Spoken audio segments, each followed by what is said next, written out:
Diddy Combs has been hit with a wave of civil lawsuits in recent months and is now a subject of a federal investigation, sources have told NBC News.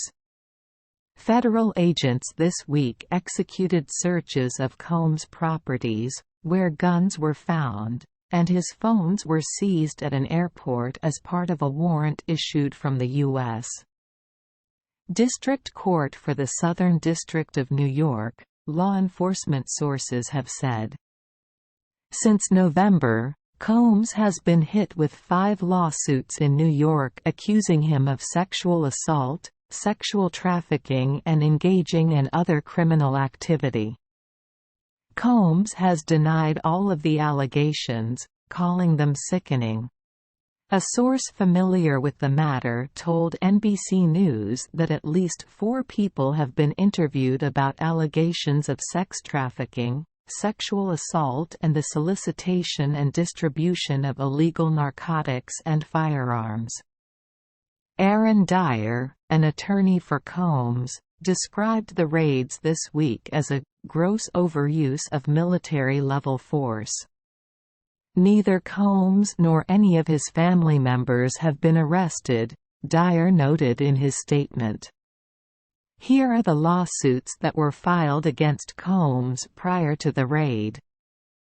Combs has denied all of the allegations individually through statements by his representatives.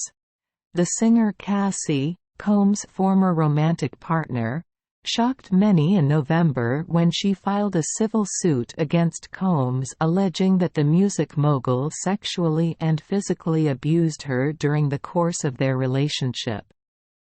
She filed her case on November 16 under New York State's Adult Survivors Act, which gave adult victims of sexual violence a 1-year window to file civil claims regardless of the statute of limitations. In the suit, Cassie alleged that Combs raped her, beat her in fits of uncontrollable rage, and exerted a tight hold over her life. She alleged that he would force her to engage in sex acts he called freak-offs with other men, often sex workers whom he'd pay to travel with them, while he watched. The abuse ranged from 2007 until Cassie left him in late 2018, the suit said. Combs vehemently denied the allegations from Cassie, whose full name is Cassandra Ventura. They settled the suit a day after it was filed. Joie Dickerson Neal said Cassie's lawsuit inspired her to come forward and file a suit against Combs on November 23, a day before the Adult Survivors Act was set to expire. Dickerson Neal said that Combs drugged her, sexually assaulted her and recorded the assault without her knowledge while she was a student in 1991. She agreed to have dinner with Combs on Jan. 3, 1991, in Harlem while on winter break from Syracuse University, according to her suit. It was there that Combs intentionally drugged her and then took her to a place where he was staying, the suit said. Dickerson Neal said she lacked the physical ability or mental capacity to fend Combs off, as he sexually assaulted her. She later learned from a male friend that Combs had filmed the assault and showed it to other people, the suit said. Combs denied her allegations. On the last day of eligibility under the Adult Survivors Act, Liza Gardner filed a lawsuit accusing Combs of sexually assaulting her when she was 16 years old. Gardner alleged that in either 1990 or 1991 she and a friend met Combs and R&B singer Aaron Hall at an event held by MCA Records in Manhattan. After the party, she was invited back to Hall's apartment with Combs, the suit said, and the two offered her drinks throughout the night. Combs then coerced her into having sex, the suit said, leaving Gardner shocked and traumatized. Hall barged into the room after Combs was done, pinned her down, and sexually assaulted her, according to the suit. Hall did not return NBC News' request for comment on the lawsuit. Combs denied Gardner's allegations in a statement through his representative. Then in December, a Jane Doe filed a lawsuit alleging that she was gang-raped and sex-trafficked by Combs and Harve Pierre, a former longtime president of Combs' record label. The unidentified woman said the assault happened in 2003, when she was 17 and Combs was 34. According to the suit, she met Combs and Pierre at a lounge in Detroit and Combs convinced her to travel with them on a private jet to New York City.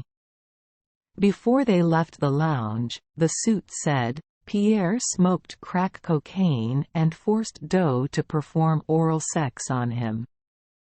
Doe was taken to a studio in New York City, where Combs, Pierre and a third defendant plied her with copious amounts of drugs and alcohol, the suit said. The three men took turns raping her in a bathroom at the studio after she was too inebriated to consent, according to the suit. The men allegedly left her on the bathroom floor once they were done and she was flown back to Michigan, the suit said. Combs denied the assault allegations and Pierre called the suit a tale of fiction. In February, a man named Rodney Lil Rod Jones alleged in a federal suit that Combs and his associates engaged in serious illegal activity. Jones worked as a producer on Combs' latest album, but also lived and traveled with him from September 2022 to November 2023, according to his lawsuit. He alleged that during that time he was sexually harassed by Combs, pressured to engage in sexual acts, forced to procure sex workers for Combs and witnessed Combs giving drinks laced with drugs to people at parties. The suit said that Combs required Jones to record him constantly, which resulted in Jones obtaining hours of footage in which Combs and his staff allegedly engaged in criminal conduct. Screenshots of video clips were included in the suit, described as being from parties in which underage girls and sex workers were present. Jones alleged that Combs was attempting to groom him into having a sexual relationship with him. The lawsuit said that Combs sexually harassed and assaulted Jones while he lived at Combs' homes in Florida, Los Angeles and New York, as well as on a yacht Combs rented in the U.S. Virgin Islands. Jones alleged that he and another man, Brendan Paul, were asked to travel with drugs and firearms on Combs' behalf. In amended filings, Jones additionally accused Combs and his son of being involved in a 2022 shooting at a Los Angeles recording studio, which both men denied. An attorney for Combs said Jones' reckless name-dropping about events that are pure fiction and simply did not happen is nothing more than a transparent attempt to garner headlines. March 2024, Combs' homes searched by federal agents. On March 25, agents with Homeland Security investigations raided Combs' properties in Los Angeles and Miami. Three sources familiar with the matter told NBC News that firearms were found at his residences, but no additional details were provided. At the time of the raids, Combs was on his way to a scheduled trip to the Bahamas and was stopped at a Miami airport prior to departure. Officials seized his cell phones, sources said. Dyer, one of Combs' attorneys, issued a statement following the raids and said that Combs was never detained but spoke to and cooperated with authorities. He described the raid as an ambush, saying there's been a rush to judgment based on meritless accusations made in civil lawsuits. There has been no finding of criminal or civil liability with any of these allegations, Dyer said. Mr.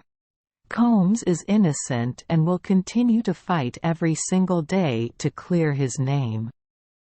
Brendan Paul, 25, was arrested at the Miami Opa-locka Executive Airport at the same time Combs was stopped at the airport.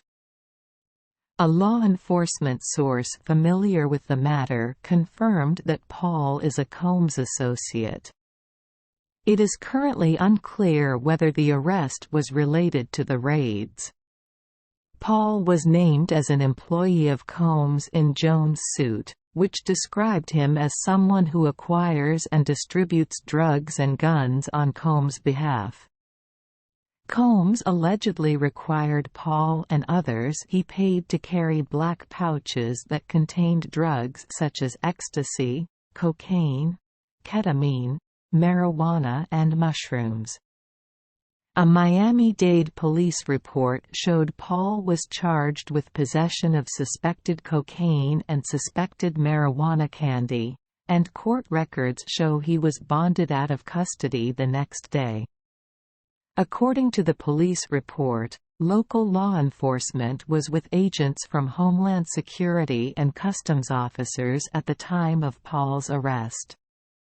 The contraband items were found in Paul's travel bags, the report said. Paul's attorney, Brian Bieber, told NBC News, "We do not plan on trying this case in the media. All issues will be dealt with in court." A woman who answered the phone at a number listed for Paul hung up on an NBC News reporter. Thanks for watching. Don't forget to subscribe, like, comment and share.